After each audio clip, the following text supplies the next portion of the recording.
Record. Okay. So we begin and let's start. Hi, everyone. I'm so glad to see all of you here today, all of the people who joined. And honestly, I don't know if anyone's as excited as I am for today's webinar. So the title of today's webinar is called Voices from Harlem, where Dr. Steven will discuss and he will focus on the primitive capital accumulation, illegal gambling, and Black politics in Harlem. So I believe that this topic is extremely interesting and insightful, and I can't wait for Dr. Steven to dive into the details of this webinar. But before we begin, I just want to inform you that by the end of this webinar, after the Q&A session and everything, I will be sending out a link that will direct you to receive a certificate. However, we're going to play a little game where we will ask you a question, and this question will be answered and discussed in today's webinar. So we just want you to receive the certificate, but we want to make sure that you pay attention enough to be able to answer that one multiple choice question. And without further ado, Dr. Steven, you may begin. Thank you very much. Can I just check that you can see the PowerPoint clearly on the screen, is that correct? Yes. Ramon, can I just confirm that you can see my PowerPoint? Yeah, we can. Or someone? Dr. Shirka? Yes, I can see your PowerPoint and your voice is very clear, Dr. Steven. Okay, so as long as you can see my PowerPoint, that's all that matters. We see you also. Welcome, everyone. Thank you all for attending. Today's presentation is mostly based on an article that I wrote almost by accident. I've done quite a lot of work on a very similar topic in South African Black communities. And just out of curiosity, I started to read a little bit more about the kind of gambling I'm going to talk about now in the United States. And I got quite interested in that. And I wrote this sort of as a one-off article, but it explores at least 3 theoretical concerns that are very interesting to me, and which I wanted to introduce to the department, hopefully through an interesting story, a story about Black history, violence, accumulation, capitalism. 2 quotes that I just putting up. I'll speak to both of them during the course of the presentation. One from Bumpy Johnson, who was probably the most important Black mob boss in Harlem, and one from Stephanie Sinclair, who's the lady who was used to illustrate the pamphlet that you all saw for my presentation. So what are the concerns that interest me, and why do I think that a study about the emergence and decline of Black-owned gambling games in Harlem, why do I think that that's relevant? Well, I'm interested in Black-owned gambling games. I'm discussing that. It's an interest of mine. But I'm interested also in certain theoretical frameworks that are used to explain the rise and the decline of the Black games, and also what it teaches us about everyday life, the importance of everyday life in terms of the maintenance and sustenance of capitalist society. The 3 points being that the gambling game, it's called Numbers. Numbers is the name of the game. And I'll explain what that is shortly. Numbers provided entertainment as well as employment opportunities for many Blacks. And it was an opportunity for many who were excluded from the racial capitalist order to convert money into capital. And following Marx, I call that primitive accumulation. I'll talk about that earlier, a bit later on. For most of the 1920s into the early 1930s, Black people controlled the numbers games, but that ended when white gangsters, and in particular the Italian mafia, muscled in and effectively using a variety of tactics, including, most famously violence, was able to force the Black operators out of Harlem and to take over. So the question is, why is it that the mafia was so much more successful than Black people who lived and were well known to members in the community? And then lastly, I'm interested in what this whole story tells us about the opportunities that were available to Gotham's working class women. Gotham, the name for New York in this period. And we'll look at that briefly through the struggle of the most successful female gangster, Stephanie Sinclair, and her war with the white gangsters. And in particular, a war that she defined as a war against kind of the exclusion that she felt in American society at the time, and her attempt to define herself as respectable and as a lady. What does it mean to be respectable? What does it mean to be a lady? So in slightly more sophisticated terms, my theoretical interest is about primitive capitalist accumulation, using an intellectual framework that I think is becoming more and more important, including to international relations. I want to use some terminology from new institutional economics to understand the success of the Italian mafia. And lastly, hopefully to make a very minor contribution to feminist history by looking at voices from below, the importance of women and accumulation in the informal sector. The study is based almost entirely on desktop research from the newspapers in the 1920s through to the 1940s, government commissions and reports, published academic materials, etc. There's not anything dramatically new in my research. Hopefully the interpretation is fresh and interesting. As a background to the discussion, what do we mean by interwar Harlem? Well, obviously interwar between the First and the Second World War, so mostly the 20s and the 30s.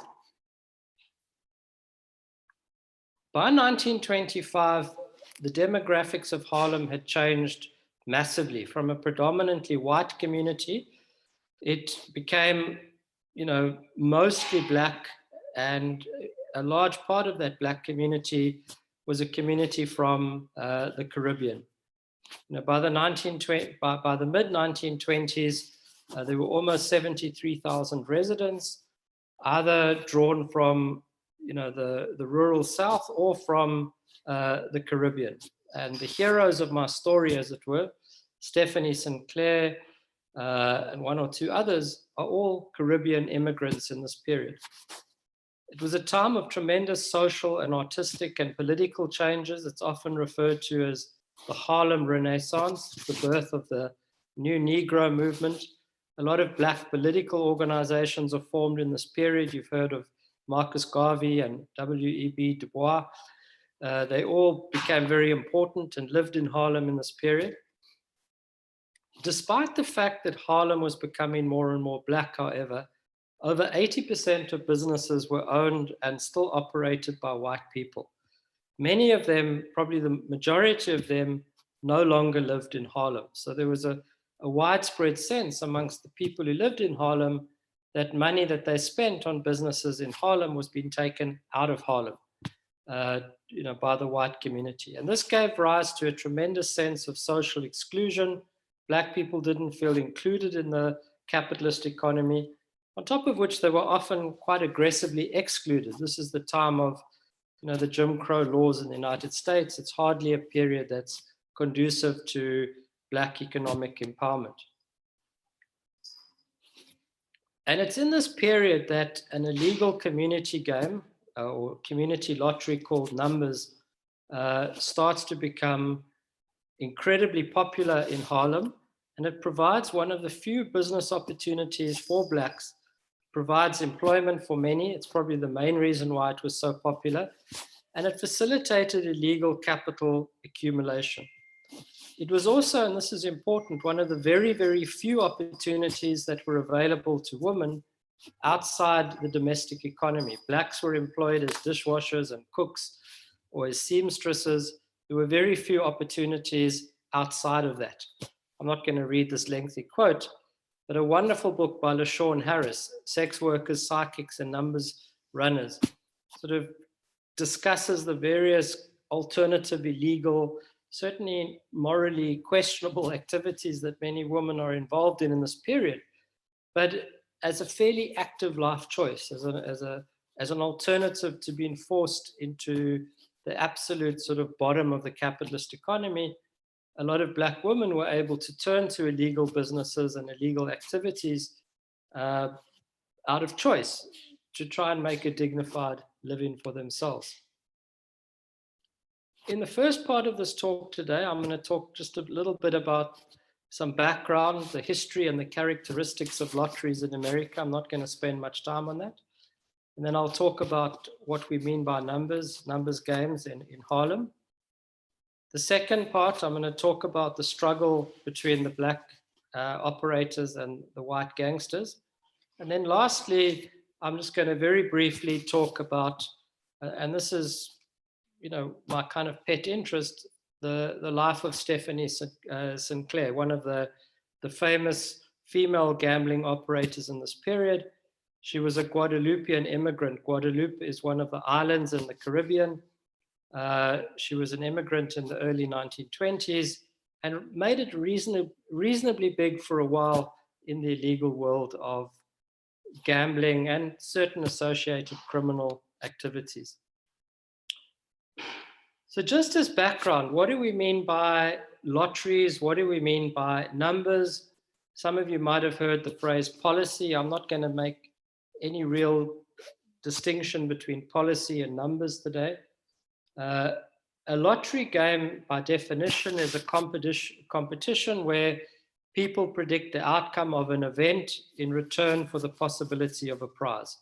Usually you choose a number, and then if you get the right number, you win the prize. Now, lotteries have played a very significant and largely undocumented role in the history of capital accumulation in the United States. They've been used from the beginning of the first settlement in the United States. Probably you don't know this, lotteries were used to fund the most important Ivy League universities, Pennsylvania, Columbia, Princeton, Yale, and Harvard. Before abolition, slaves were even often offered as prizes in a lottery.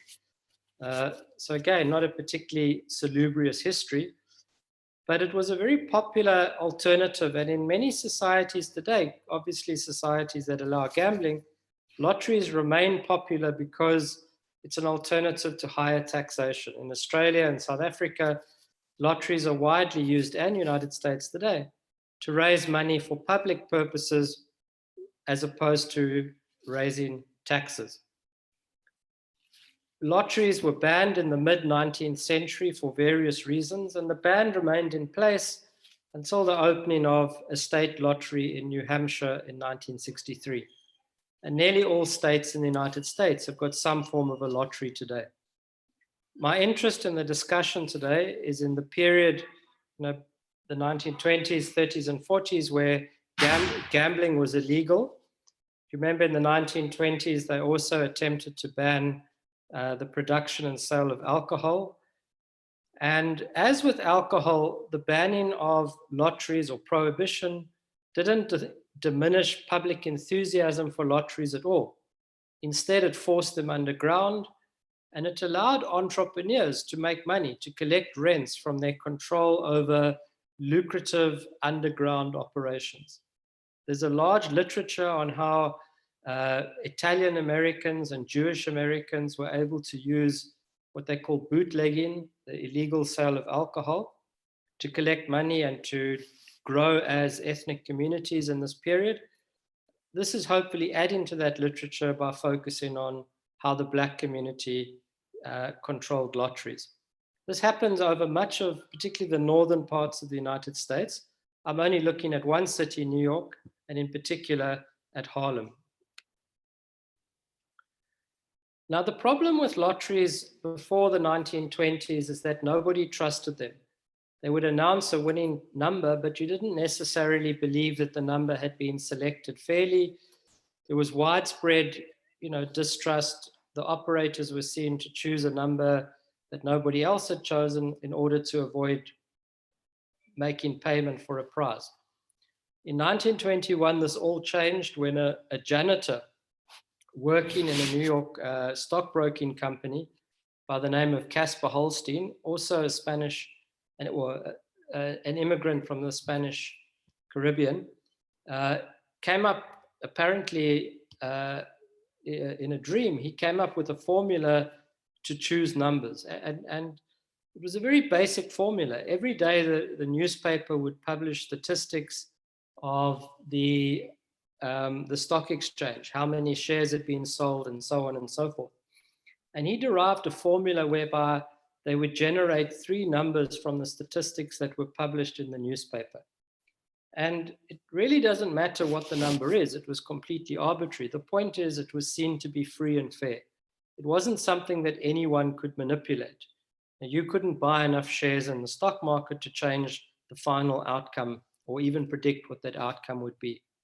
So it means that there was, and again, if in my article I use something called New Institutional Economics to look into this, the transaction costs were lowered considerably.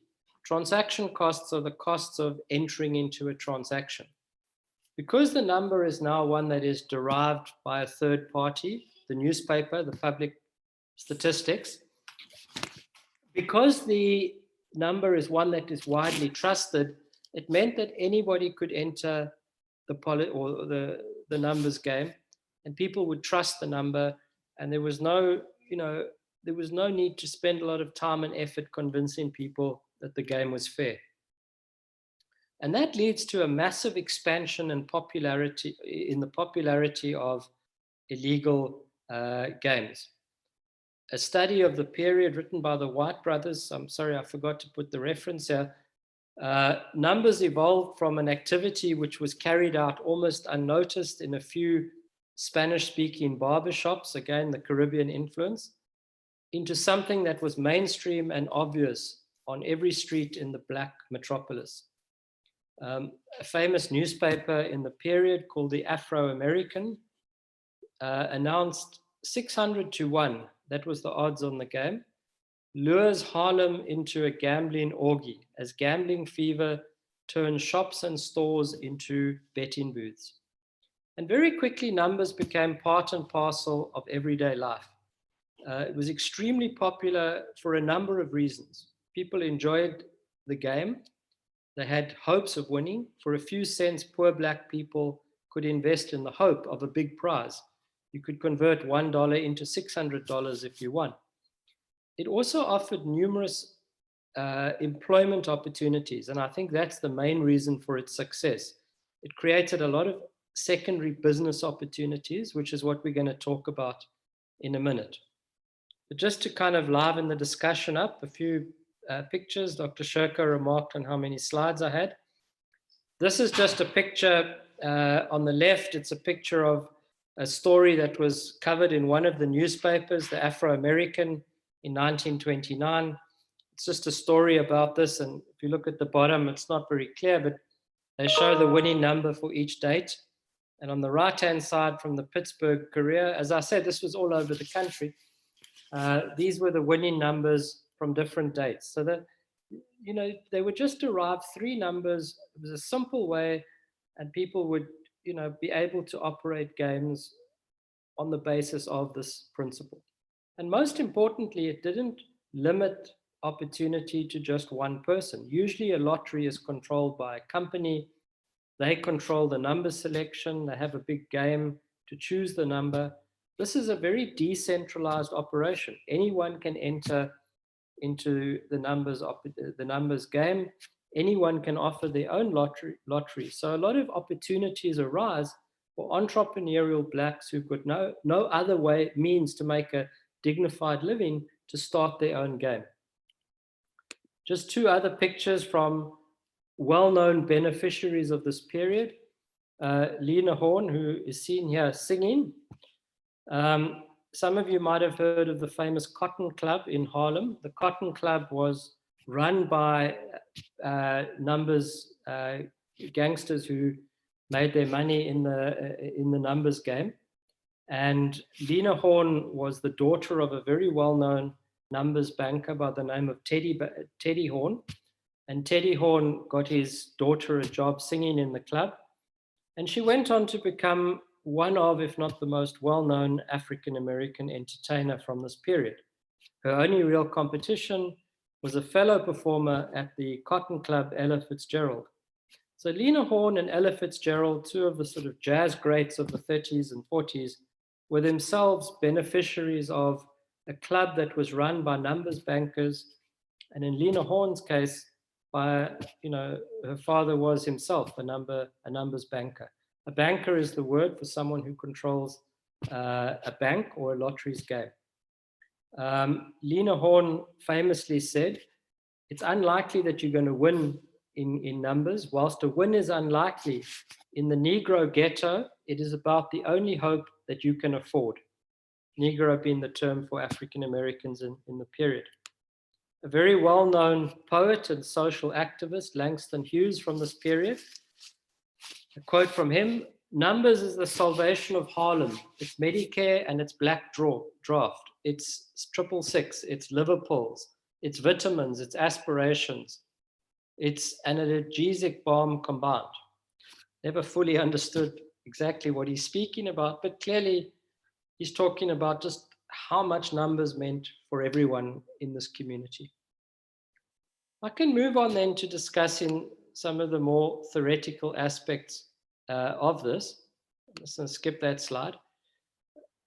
Numbers was without doubt the most important economic activity that was carried out in the informal economy in interwar Harlem. Remember, over 80% of the businesses are owned by Black folk. The only real opportunities for women are to be seamstresses or dishwashers. And this provides new opportunities for Black people, things that they themselves could control. Many people, including myself, believe that Black people also saw this as a savings mechanism. People understood that they were very unlikely to win regularly, but you knew that if you played the game all the time, you would have occasional wins from time to time. And people were willing to do that, knowing that every now and again they'd get a win and they could use that money to buy something nice. So they were happy to spend a few pennies every day, knowing that down the line they might get a win that allows them enough money to buy a new set of dishes or something like that. It's mathematical nonsense. Gambling is always mathematical nonsense, but it was something that people believed at the time. It also provided tremendous opportunity. There were opportunities for people who would go around selling what they call tickets.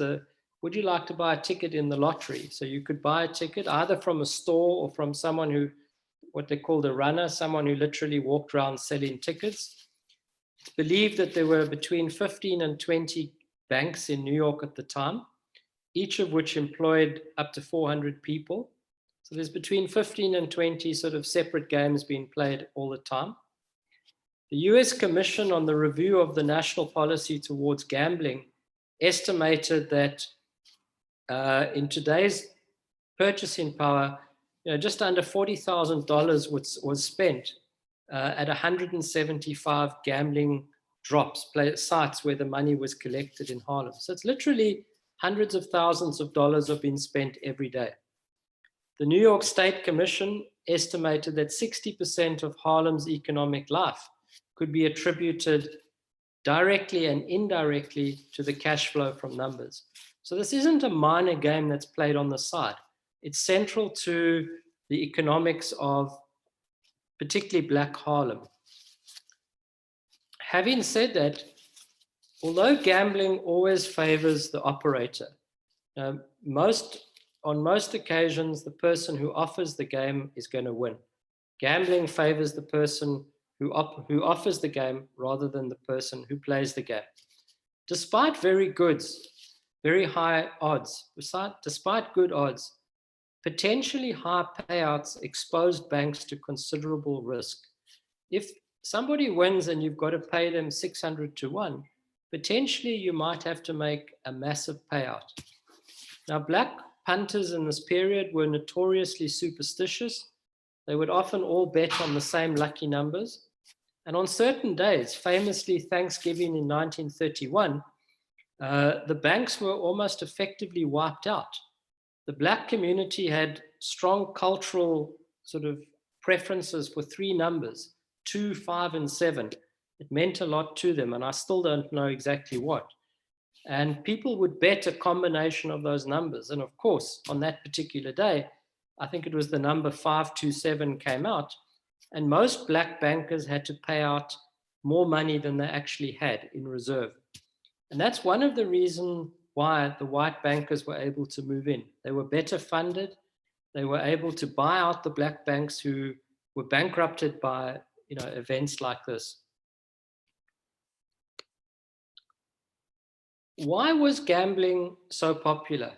I've already said that for many people it's a popular, and I put there in brackets, if mathematically nonsensical saving scheme. People believed that they were saving money by doing this, that they would get that big win at some point that would allow them to do something. It provided a lot of secondary opportunities for people in the community. Many people, particularly young men and young women, earned a living as runners. Bankers were almost entirely men.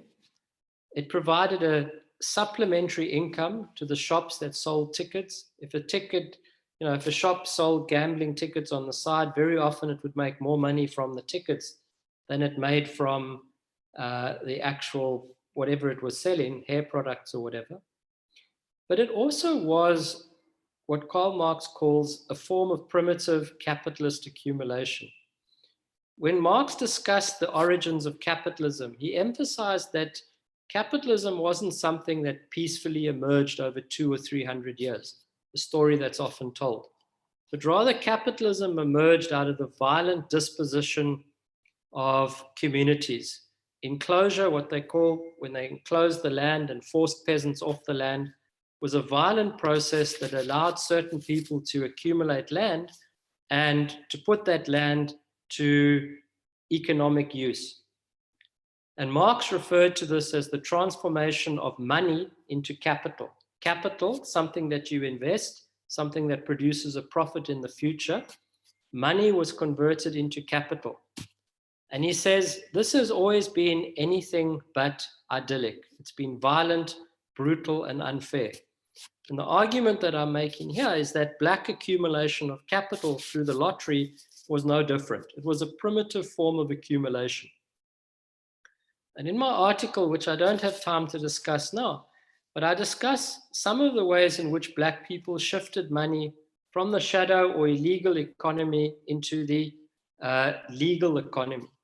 Black people made extensive investments in a wide range of activities, from sporting to entertainment.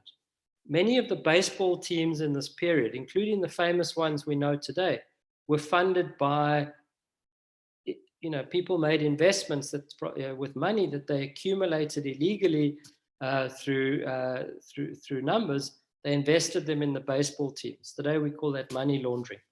Or they invested it in the Cotton Club, or they invested it in businesses that for the first time were owned and run by black people. So it was hugely significant in terms of turning money into capital, to use Marx's terminology. It also provided opportunities for a lot of entrepreneurs on the side. A lot of so-called dream books were published. You could buy a book that would help you to interpret your dream and to interpret the lucky number. They usually claim to have been written by women. The most famous one on the left in green, On Sally's Policy Book, was one that we know to have been written by a man. There was no On Sally. But it provided opportunities for entrepreneurs to publish and to sell and to distribute books. There's a whole secondary industry that grows up around this. Now, why is this so interesting? Well, it's interesting because of how it provided opportunities for black people. It's also interesting in terms of how quickly black economic empowerment ended when the white gangsters got involved. In the 1920s, for most of the 1920s anyway, white gangsters dismissed numbers. They thought this was just, as they put it, a nickel and dime activity. Nobody was really making any money. They preferred to focus on bootlegging, the sale of illegal alcohol. And after alcohol was legalized, the white gangsters started to look for something else to do. Famously, Caspar Holstein, who I've already mentioned, he's the guy who came up with the formula for numbers. He was kidnapped in 1928. And whilst the white gangsters weren't particularly interested in his well-being, what piqued their interest was the fame that when he was kidnapped, his associates paid the ransom $50,000 at the time, or $750,000 US in today's terminology. They paid the ransom in the same day. So they'd previously dismissed numbers. They thought this was just nickels and dimes. They now realize that there's a lot of serious money to be made in gambling. And a lot of white gangsters moved in, the most famous of whom was Dutch Schultz. His real name, it was a Jewish, small-scale Jewish gangster. His real name was Arthur Flegenheimer, but nobody's scared of a Flegenheimer. So he named himself Dutch Schultz, a much more scary name. And he was a very scary person. He was notoriously brutal, to the point that his own brutality was his own, led to his own undoing. And within a short space, he was the main sort of white gambling operator in Harlem, grossing at least $25,000 a day from his control of the operations. Now, there are three main reasons for the success, and I think that all of these are very interesting. And they're all ones that I use new institutional economics to interpret. One of the things we know is that institutions work when they are able to use or constrain violence. And that's one of the things that white gangsters were particularly successful at doing. Although the black gangsters were not afraid to use violence, they weren't particularly violent. Whereas the white gangsters, both sort of guys like Dutch Schultz and the mafia when they moved in shortly afterwards, were extremely good at organizing violence to control operations and also to effectively provide an incentive for people to work together peacefully. The mafia eventually is able to move in and say, guys, if we cooperate, if the black runners and bankers cooperate with the white mafia, we won't spend all our time killing one another. There's enough money in this game for everybody to profit. So they were able to use and control violence much more efficiently than the small-scale black gangsters. Secondly, and this is just a kind of testament to American capitalism at the time, the mafia was much like the Ford Motor Car Company. It was extremely well run. It had good organizational and managerial efficiencies. The black banks were decentralized. There's as many as 25 different black banks. The mafia moved in and they created a centralized operation, which was just more efficient. And lastly, and this is a racial issue, being white, the mafia was a lot closer to the political elites. It was a lot easier for them to bribe politicians to look the other way and to allow them effectively to, continue to operate without being closed down. Just to end this part of the story, by the 1930s, effectively the mafia controls the gambling operations completely. Charles Lucky Luciano, who's the head of the Genovese crime family. You all know there's five Italian mafia families that control New York. Charles Lucky Luciano, the head of the Genovese family, controls effectively the numbers game. And this helps to consolidate the white racial capitalist order in Harlem to the detriment of the black community.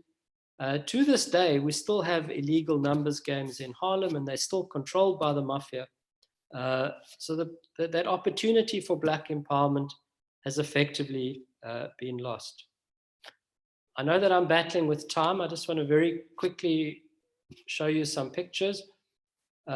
Ellsworth Raymond Bumpy Johnson, often referred to as the godfather of Harlem. He was the main muscle for hire. He was used by many of the black operators, including Stephanie Sinclair, that I'm going to speak about just now, as a bodyguard. When the whites took over, he effectively moved into, he moved into their operations, and he was the main enforcer for Lucky Luciano. This is Dutch Schultz, the Arthur Flegenheimer, the black gangster. This is Charles Lucky Luciano, the head of the Genovese crime family. And lastly, just one quote, and this I'm particularly proud of, or not proud of myself, but I found this quote in the St. Louis Post-Dispatch. As far as I know, I'm the only researcher to have uncovered it. And I find it a marvelous quote which helps to explain what happens when the mafia moved in and exploited the efficiency of an organized crime syndicate. And it's a quote from Dixie Davis, who was Dutch Schultz's lawyer. He talks about the Americanization of the mob. I said the mob is like the Ford Motor Car Company. And he explains what happened as follows.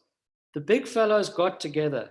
They tacked up territory and agreed to eliminate the cutthroat competition of gang warfare and the competition of any outsiders. The Sicilian Union served, you might say, as a sort of code authority. The greasers in the union were killed off, and the organization was no longer a loose fraternal order of Sicilian backhanders and alcohol cookers, but rather the framework for a system of alliances which were to govern the underworld. And from this period onwards, and I don't really go into this, the mafia really extended its control of gambling across the United States. You all know how they famously moved into Las Vegas and controlled Las Vegas until well into the 1980s. Just lastly, the third section of my talk. I don't know how much time I've got, but I'm sure I'm pushing the envelope. I'd just like very briefly to talk about the most famous female operator in this period, a Caribbean immigrant by the name of Stephanie Sinclair. Although women were active in all sectors of Harlem's underground economy, very few made it big as numbers bankers. In numbers, most occupied relatively minor roles, such as cashiers and collectors or runners. Madame Stephanie Sinclair, and the word madam is a word that she often used to describe herself, very self-consciously as a respectable society woman. Madame Stephanie Sinclair, described by her biographer as an entrepreneur, race woman, and outlaw, was the most notorious exception. In 1923, we don't know where she got 10,000 US dollars, but she started a bank with $10,000. And she managed to extend her operations and quite successfully expand them until the early 1930s. At the peak of her success, she was earning around 200,000 US dollars a year. She was probably the only banker to seriously stand up to the mafia, and that was her undoing in the early 1930s. This is a wonderful picture of her. The other lovely one that I've got, I used to illustrate the talk. You could see very consciously styling herself. The other picture, she's got her famous squirrel fur coat. Here she's wearing a sort of attractive dress, always wearing a hat and fancy shoes, defining herself as respectable. She'd first come and worked as an immigrant. She worked as a domestic laborer. She'd managed to escape domestic labor and an unhappy marriage. She'd created a business for herself. She was respectable. She was a lady. She was a success. And she was Black. She very deliberately defined herself as Black and ingratiated or got actively involved in Black politics in this period. She was always immaculately dressed in socks, furs, and pearls, with her beautifully styled hair topped off by fashionable hats and turbans. Her biographer describes her. She would always use the moniker Madame Queenie to describe herself. And she meant really to emphasize that she had succeeded as a lady in a patriarchal, white-dominated world. She used this as a marker of class, success, and personal success, even though she was, and let's be honest, an oftentimes violent, self-serving mobster. She was a celebration of Black Harlem women generally, a mix of vanity and self-conscious feminism in the context of the New Negro movement. Famously, Stephanie Sinclair was the only operator to stand up to Stephanie Schultz. A lovely quote that's often used in studies of this period. I'll show these niggers how to hold on to the game. I'll show them how to fight back. I'll show them that Dutch Schultz, he can't muscle in and take the numbers games away from us like that. Yes, they kill killed Harris, but me, I ain't scared, and I know that. I ain't like these niggers. And she famously did stand up to Dutch Schultz. Dutch Schultz sent some bodyguards round to rough her up, and she got her own bodyguards to beat them up and send them back to Dutch Schultz. She took out a series of adverts, public adverts in the New Amsterdam News between 29 and 30, where she effectively put out adverts saying whites are taking over the black games. As a black community, we need to stand up and to defend these games. So on the one hand, this made her very popular because she really was playing into the emerging Negro race politics of the day, or black politics of the day. She was seen to be a champion of black political interests. On the other hand, it wasn't terribly politically astute because it advertised to the authorities that she was herself involved in the illegal gambling. In 1929, she was arrested and she was jailed for 8 months, and she never really regained her operations from that. She wasn't above using violence. She'd often send her thugs into shops. If she found that a shop was selling tickets that were for games that were controlled by whites, she'd send her gangsters in to beat up, the shop owner and to smash the window of the shop. But effectively, by the early 1930s, she too had fallen foul of the mafia's takeover of this community.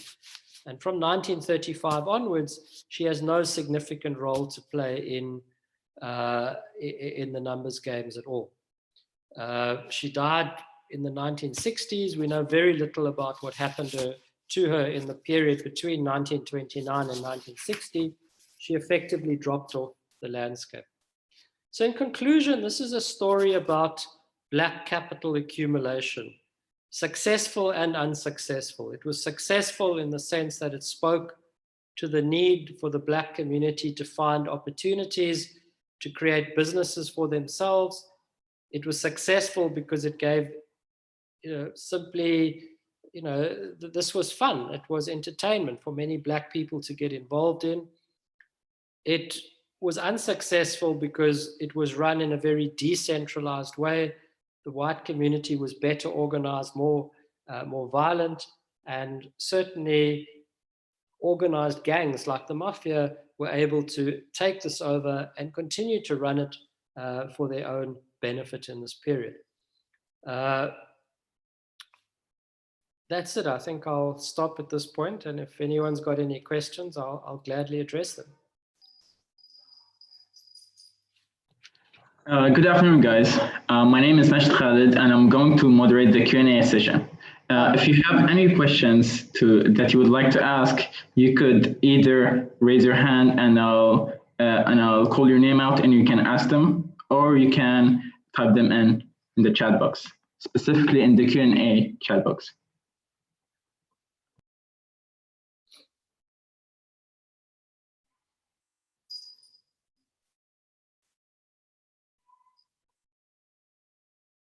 Yes, Riman, go ahead. I wanted to ask a question. I don't know if it was specifically addressed, but we talked about the history of the illegal gambling and how it affected the policies of gambling. But I want to know how the entire history of the numbers game and everything manifested into today's domestic policies on gambling and all of that.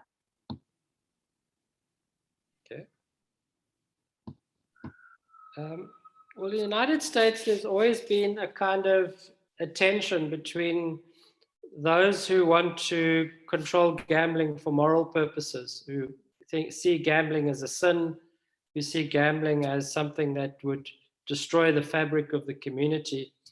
There's been a tension between them and those who see gambling as a way to raise funds for state politics.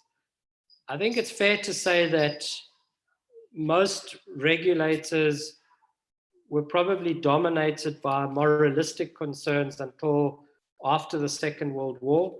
They didn't particularly want to legalize gambling. But after the Second World War in particular, they were desperate to raise funds for reconstruction and development, and gambling was a way to do that. Now, there's many different aspects to gambling. You know, there's casinos and things like that, which many people regard as hard gambling, and that's a separate kind of calculation. Lotteries was largely seen as fairly innocent gambling. You could spend $1 here or $1 there buying a lottery ticket. What usually happens is the state would then keep maybe half the dollar would go to good purposes and the other half would be given out as prizes.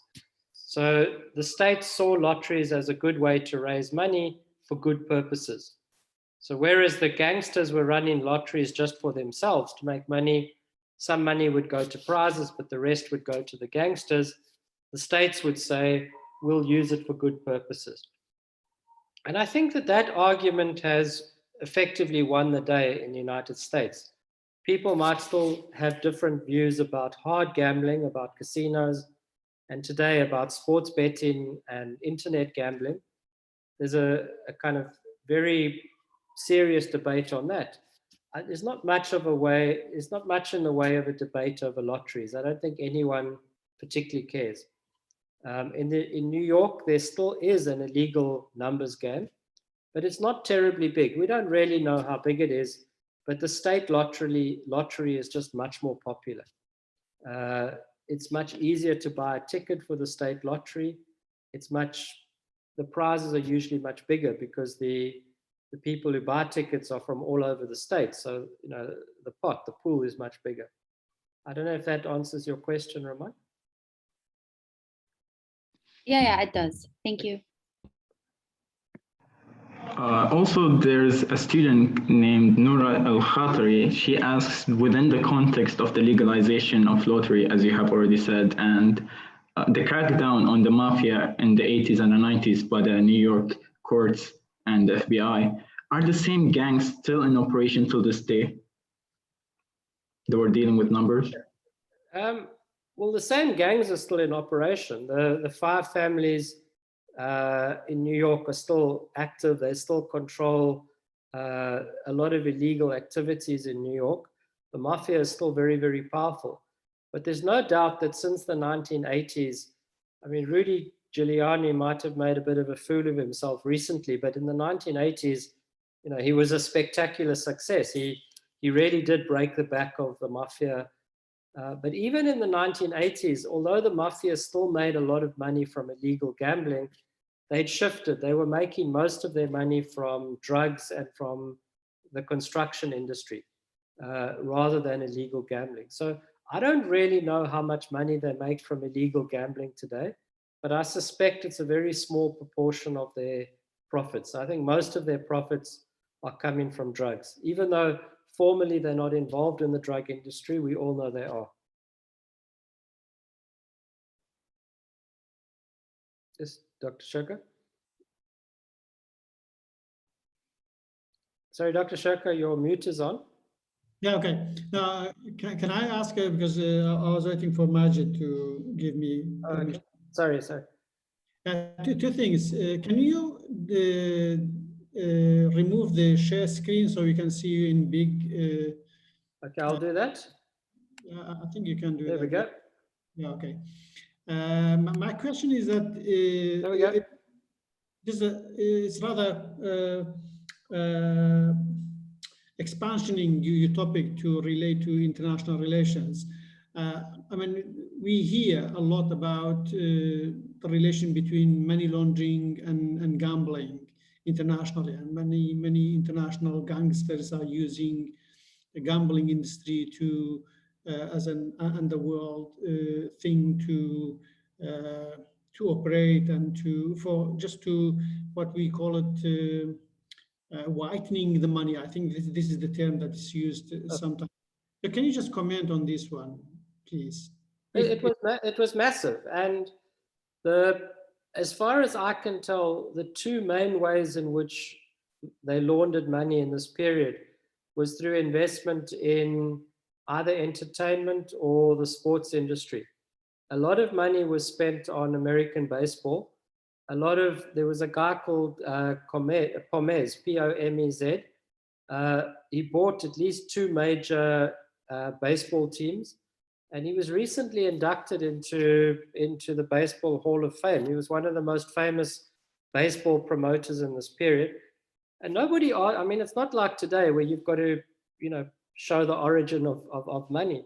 Nobody asked questions. If you had lots of dollars, people would accept it. So a lot of kind of illegal money became good money by investment in sporting teams, baseball in particular, but other teams as well.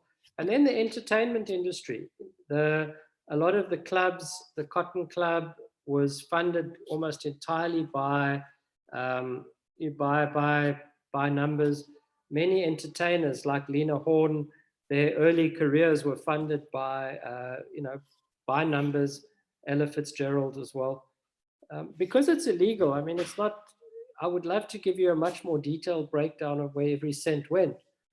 We just know from the memoirs of people who lived in this period that certainly those two areas, the entertainment industry and the sporting industry, were major sites of money laundering.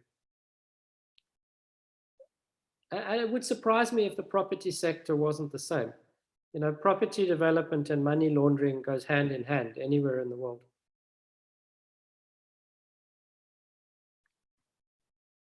Does anyone else want to ask a question?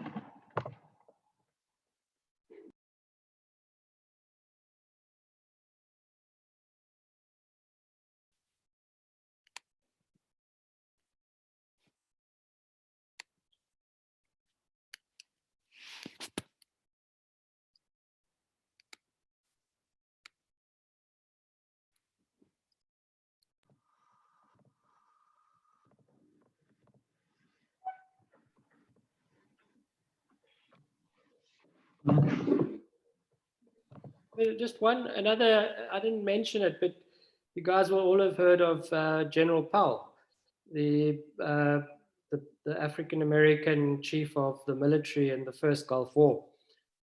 His father was a very kind of quite unsuccessful but very ambitious businessman in Detroit. So doesn't fall in my study area. And he effectively had a major win on the numbers game and was able to accumulate enough enough money to move out of the black community to live in a fancy White House and to send his son, I forget Powell's first name, but the future General Powell was sent to a fancy white school on the back of winnings in the illegal numbers game. So a lot of respectable black people also did benefit from this game.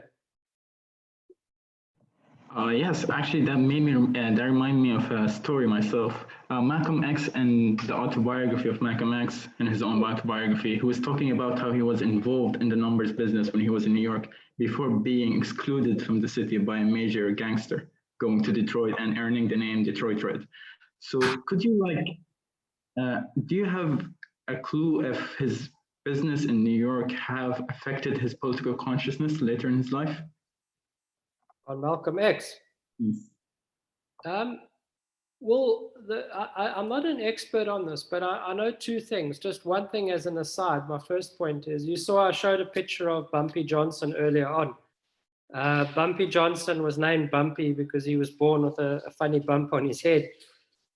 He was a very violent man, and he provided security for Malcolm X, and he was a close friend with Malcolm X. So even after Malcolm X was jailed for a while, and then he came back to New York, and Bumpy Johnson provided security for him for a while, and then it became bad publicity because he was seen to be associated with organized crime. So he asked Bumpy Johnson to stand back, and he employed somebody else. The main political awakening, and it's something I looked at a little bit more in my article, was the African American community in Harlem was made up of two main groupings. The Black Americans that moved from the South, because after Reconstruction, there were very few jobs in the South. They moved into the northern cities and tended to be less radical, less politically conscientized, more willing to compromise with the capitalist order.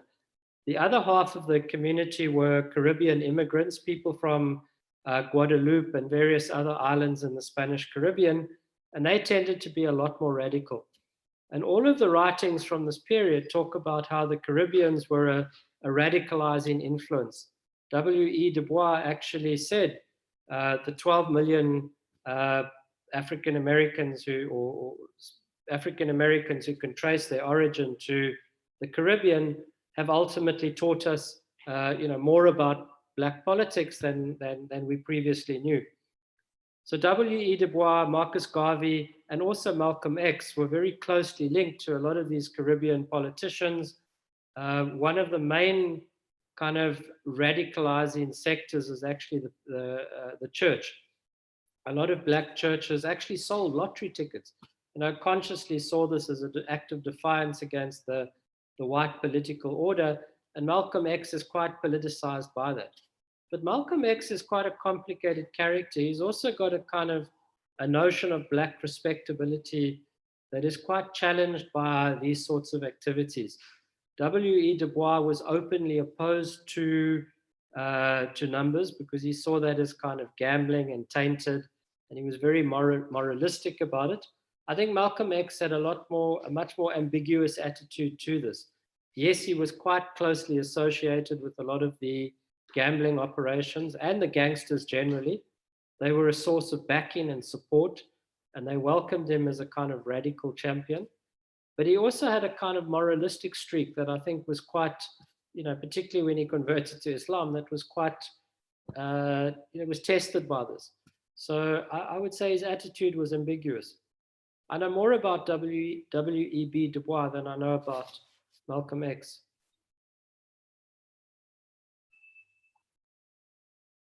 Thank you for that. That was informative. Does anybody else want to ask a question? No, I just want to add that the guys that Dr. Stephen mentioned, his full name is Colin Powell, and he became the defense minister also. Yes. Not only chief of staff, he was the chief of staff previously, but then he became defense minister during George Bush Jr. in 2001 and until 2003. Yeah. Yeah.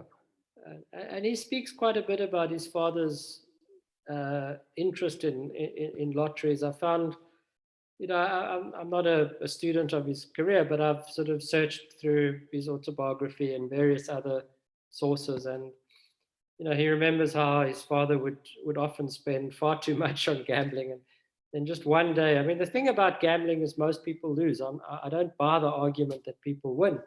But one day his father won really well. And that was the big shift in his life circumstances that allowed his family to escape a fairly marginalized existence and to send him to a good school in a white community. Once, Dr. Stephen, and to the others, just a word of advice. I met a gambler, and we had a discussion, and he turned out to be kind of a professional gambler. Means that he was gambling for a long time, for 30 years. And I asked him, what is the best way to win? And he said, to give up. The best way to win in gambling is to give it up. Absolutely. And, and most people lost. I think the appeal to the Black community was that it offered jobs, that they could get involved in the sale of tickets, not just to people in Harlem, but to outsiders as well. But at the end of the day, this is not a positive contribution to the economy. And I don't really mind a state lottery. That's a separate issue. But it had negative impacts on the Black economy as well. But a few Black people got rich enough to make sizable investments in the capitalist economy and to escape poverty. And it helped to change the shape and the composition of the Black economy in this period. Actually, we got a new question right now. Shahad Al-Naqbi asks, why does Luca Luciano, one of the most flamboyant and innovative criminals, structured the American mafia, even the modern day mafia, is still controlled and run the way he had ordered it, but after his apprehension, Lucky Luciano failed to appear at his court trial and he arranged to escape to Arkansas? I can't answer the second half. I don't know why he escaped. But I mean, Lucky Luciano's genius, if we can use that term, was organization. I mean, Dutch Schultz, the first white gangster who really muscled in, he was a member of the mafia, but he was a fairly low-ranking member, and he was just incredibly violent, and he couldn't control his temper, and he would often, create more problems than he would solve. If you've watched movies like The Sopranos and various other mafia movies, you hear them talk about sit-downs and organizing meetings to try and limit violence and to try and give everybody a kind of, a share in the game. And Lucky Luciano was able to do that. And he was able to allow many black operators to continue as long as they paid like a tax, a percentage of the profits to him. And he was very popular for that. So even though the black community lost out on one level, they didn't hate Lucky Luciano in the way that they hated Dutch Schultz. As to why he escaped and didn't stand trial, I don't know. Wasn't he an informer as well for, there's some rumors that he was also an informer to the FBI. I'm not an expert on Lucky Luciano. Dr. Stephen, just speaking of movies, I mean, I've been recently interested in watching, maybe learning about history through movies, especially when it comes to Black American movement and civil rights movement in America, and, including sometimes gender equality in America. But would you advise us for any movies on that period, period, the interwar period, which covers this? Maybe if it's not now, shared with us some name of a few movies. I mean, the best one is a movie called Hoodlums, Hoodlums. Hoodlums. If I remember correctly, the main actor is an actor by the name of Lawrence Wishburne. Lawrence Wishburne, I think his name is. So Hoodlums is about this period, and there's Stephanie Sinclair is there as one of the characters in the movie. Dutch Schultz is there. They're all there in the movie.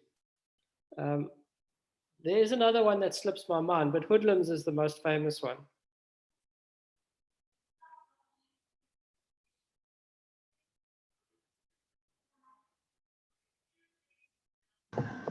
There's not any new questions, and it's almost 6. Actually, it's 6:12 right now, so I guess we can finish now.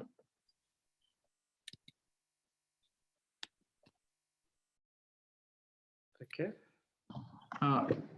Riman, do you have any lasting words to say? Yeah, sure. Okay. So I wanted to thank you all for coming today, and I really enjoyed this. I'm not like especially the most informed person on this topic, so I really felt like this seminar or this webinar really contributed to my knowledge, and I just encouraged me to learn more about it, I guess. So thank you so much, Dr. Stephen, for your webinar today, and thank you all for joining and those who ask questions. Just before we leave, I'm gonna send in a link for you guys to get your certificate of attendance, and hopefully you guys will know the answer to the question. And yeah, thank you so much, everyone. Thank you, Hala, Dr. Shirko, and Dr. Stephen for helping me and in making this event happen. And thank you, Riman, thank you, Majid, thank you, Hala, thank you, everybody, thank you, Dr. Stephen. And I shared the link for the movie also. Thank you very much. I appreciate it. If anyone's interested, I can give you a PDF copy of my paper as well. I appreciate the opportunity to present it. Thank you. Thanks again, and bye-bye. Cheers, everyone.